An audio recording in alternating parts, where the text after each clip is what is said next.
ahead of the schedule, and we actually already have counted the overwhelming majority of ballots, but because it's a close race, it's not quite clear yet who the winner is. So, yes. You've mentioned provisional ballots a couple of times. How many of those have been cast statewide? And of those, how many have been counted and reported?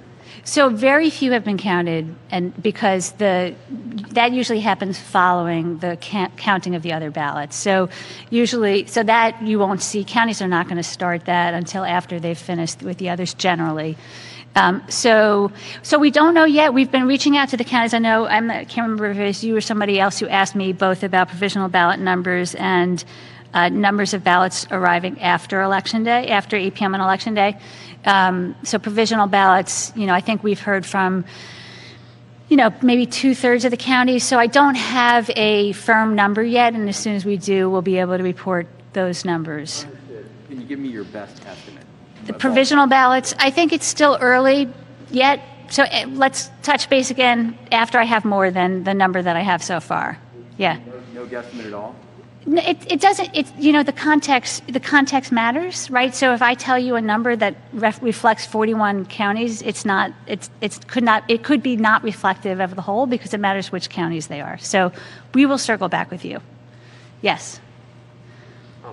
Sorry. I know that you stand by the integrity of the election so far. Have you or any of the counties investigated any specific allegations of voter fraud? No. I mean, I'm not aware of any. I should say you probably heard some weeks ago that there was a gentleman in Luzerne County who tried to apply for a ballot for his deceased mother. I don't know if you heard that, but that was several weeks ago. That was the only incident that I am aware of in this year. Yeah. Yes, sir. I know that you said a minute ago that you guys have counted the vast majority of the in-person Election Day votes. Can you give us a more specific sense of how many of those are outstanding? Is it fewer than the remaining mail-in votes? Oh, yeah. If you go to our website and the supplemental dashboard, if you look at like the pie chart, it's a tiny sliver. It may be that 99% are counted. So whether it's 99 or 98.5, go to the dashboard and it will tell you. It's not much more beyond the mail-in ballots that are. No, there's a tiny fraction of precincts that aren't counted yet. Yeah, it's a very, very, very small number. Yeah. Yes. The outstanding mail-in ballots, does that include counties that have all counties segregated the ballots that came in after Election Day? Right. So the ballots that have been counted so far are the ones that came in by November 3rd. So all the counties are going to be segregating any that came in after 8 p.m. on November 3rd through 5 p.m. on November 6th. Yes. Yes, Dennis. Secretary, there are 7 precincts in Allegheny County that aren't reporting anything yet. That includes Election Day in-person ballots. Do you know what's going on there? No, I don't, but I'm happy to check with them afterwards. I know what's going on in some of the other things, but I don't know what's going on in those 7 precincts. So thank you. We will reach out to them. Yes. Does the department know how many mail-in ballots might still be en route to election offices that were postmarked by the 3rd? Do we know how many are en route? No. I could tell you that the numbers that have come in so far are a tiny fraction of what came in after the primary. So I don't think, and usually, based on historical numbers, you get the most ballots, the day after Election Day, and then it dwindles from there. So I don't expect it to be a significant amount. How many mail-in ballots were surrendered at the polls on November 3rd? Not yet. We will know that because we will know that at once the counties do those because obviously those voter declarations had to be signed, and I think they'll also be able to track the provisional ballot voters, the ones that didn't surrender their ballots. But that will take some time. Thank you. Yes. Have you and your staff taken any special safety precautions? And should the county workers who are doing the counting be concerned about their safety, given the strong feelings? So by safety, you mean from the outside world or? Physical safety, yes. You know, the counties really are in the best position to assess that. I mean, as you might imagine, you know, we have a great Commonwealth, a lot of diversity from, you know, very rural counties to urban counties. So it's really not a one-size-fits-all assessment. We certainly talk to the counties and issue guidance and directives on security of, you know, the voting systems and the locations and, you know, all those things. But I think the physical security of the staff, I would defer to the counties on. What about you and your staff? Taking any special precautions? Yes. Can you talk about those at all? I mean, we have security. We make sure that we are safe, and we make sure that where operations are secure and safe. Yes. Thank you. Yes, Jan. Well, I was going to ask you about the late arriving ballots, if you have any kind of idea of how many there are, but based on these questions, I get a sense you don't know. But you did tell CNN today that it was anywhere from 0 in some counties to hundreds in others. So, I mean, can you be a little bit more? Yeah, I mean, again, it's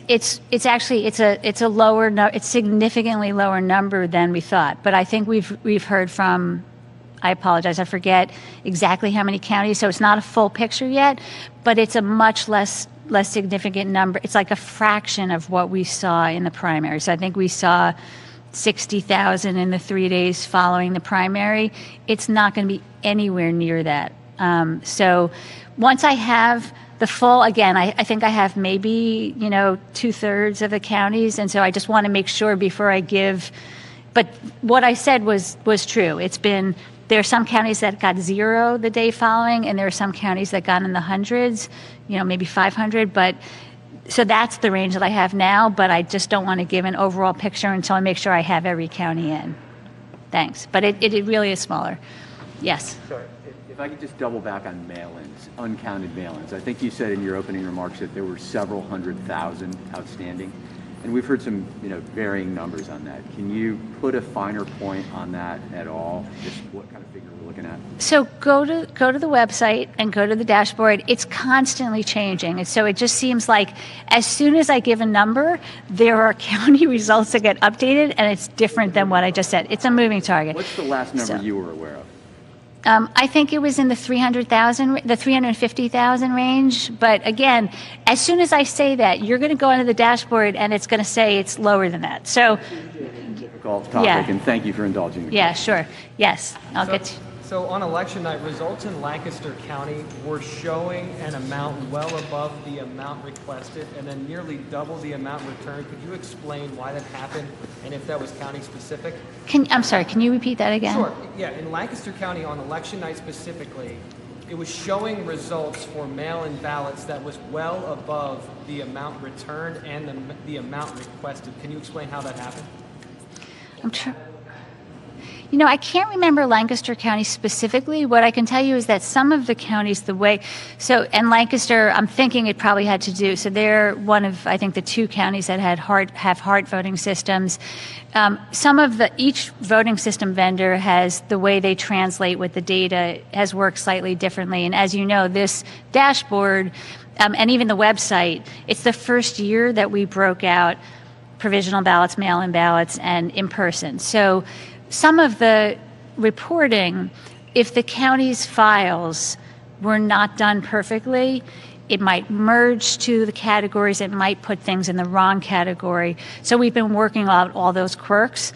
Like I know, for example, York was off for a little while, but that is now corrected. So that may have explained what was going on with Lancaster. There's just been, most of it has been the county, the way they sent us the files, the data was just not in the right place, basically. How do you assure voters that it was handled and taken care of? Is there a way that you can do that? Well, it's fixed. I mean, it's fixed on the website. And you can also, I think I've said this at priors of these, but you can always go to the county websites. You can look and see, you know, it's an easy way to double check. Yes, Dennis. Secretary, some tweets have surfaced, admittedly from a couple of years ago, your tweets suggesting negative things about Donald Trump. What do you say to people that say, geez, you're the person overseeing this election and you have clearly partisan views on the matter? What's your response to that? So my response is, look, these were 4 years ago. And at the time, I was not in the administration. I was not in any public service. I was a private citizen. It was a personal Twitter account.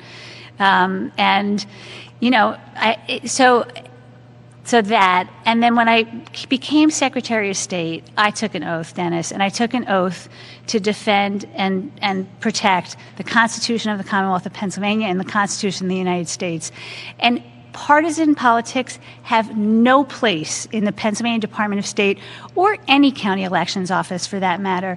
I mean, we work for voting rights and for effective election administration, and I can tell you that I will do everything in my power to make sure that every voter, every candidate, and every party have access to a fair, free, safe, and secure election. And I don't care what their background is, and I don't care what my background is. That's what we do at the Department of State. Thank you.